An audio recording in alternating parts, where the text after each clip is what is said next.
आजकालच्या ज्या काही महिला आहेत ना, अक्षरशः त्यांच्यावर भयानक परिणाम होत आहेत आणि कुठेतरी त्यांना वेगळं वळण लागलेलं आहे असंच म्हणायला आपण म्हणूयात की कारण अनेक महिला आहेत ज्या पुरुषांसोबत लग्न करत आहेत परंतु नंतर घटस्फोट घेत आहेत, उलट त्यांच्याकडून पैसेसुद्धा उकळत आहेत. अशासुद्धा घटना सध्या चालू आहेत आणि काहींचे लग्न होत आहेत परंतु ते नवऱ्यांना फसवत आहेत. अशा बऱ्याचशा गोष्टी घडत आहेत आणि ठाण्यामधून अंबरनाथमध्ये सुद्धा एक भयंकरशी घटना घडलेली आहे. अंबरनाथमधील बारकोपाडा परिसरात राहणाऱ्या महिलेवर तिच्या परिसरात राहणाऱ्या प्रियकराने भरदिवसा धारदार शस्त्राने हल्ला करत हत्या केल्याची धक्कादायक घटना घडलेली आहे. हत्या झालेल्या महिलेचे नाव सीमा कांबळे असून ती 35 वर्षाची होती.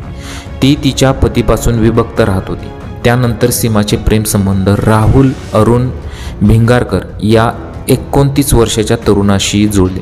6 वर्षापासून राहुल सीमाच्या घरी येत होता पण त्याचा डोळा सीमाच्या 13 वर्षाच्या मुलीवर देखील होता अशी धक्कादायक माहिती आता पोलिसांकडून समोर आली. राहुल हा कर्जबाजारी होता. कर्ज फेडण्यासाठी राहुल सीमाकडे पैसे मागत होता तर सीमाचेही राहुलवर प्रेम असल्याने सीमाने जवळपास 2.5 लाख रुपये कर्ज फेडण्यासाठी त्याला दिले होते. सीमाला राहुलने लग्नाचे आमिष दाखवले होते. त्यातूनच प्रेमापोटी राहुलचे कर्ज फेडण्यासाठी पैसे दिले होते. राहुल सीमासोबत लग्न करणार होता हे राहुलच्या आईला देखील माहिती होतं.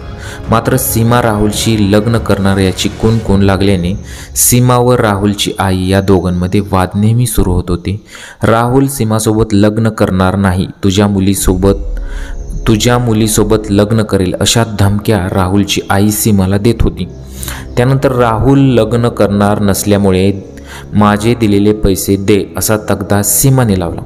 सीमाच्या बहिणीने तो लग्न करत नसला तर त्याच्याकडून पैसे घे आणि विषय सोडून दे असा सल्ला सुद्धा तिला दिला होता.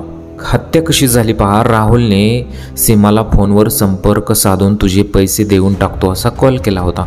त्यावरून ठरलेल्या भेटीसाठी सीमा दिलेले पैसे आणि असलेले संबंध संपवण्यासाठी अंबरनाथ स्टेशनवर त्या परिसरात गेली होती.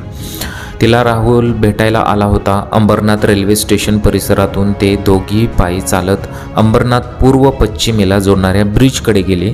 राहुल तुला संपवणार आहे असे सीमाने तिच्या बहिणीला सांगितले होते. मात्र प्रेम आहे तो हे पाऊल उचलणार नाही अशा भ्रमात सीमा होती.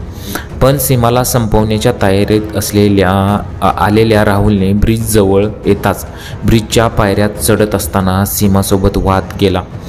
दोघांमधील हा वाद एवढा विकोपाला गेला की राहुलने सीमावर धारदार शस्त्राने भरदिवसा सपासप वार केले. या हल्ल्यात सीमा रक्ताच्या थारोळ्यात पडली. सीमाला जखमी अवस्थेत रुग्णालयात दाखल करण्यात आलं मात्र डॉक्टरांनी तिला मृत घोषित केलेलं आहे. तर असं हे अंबरनाथमधील प्रकरण होतं. अक्षरशः हे भरदिवसा घडलेलं आहे आणि सीमा नावाची महिला होती, तिचा मृत्यू झालेला आहे. तर तुम्हाला या घटनेबद्दल काय वाटतं? तुमच्या प्रतिक्रिया आम्हाला कमेंट बॉक्समध्ये जरूर कळवा.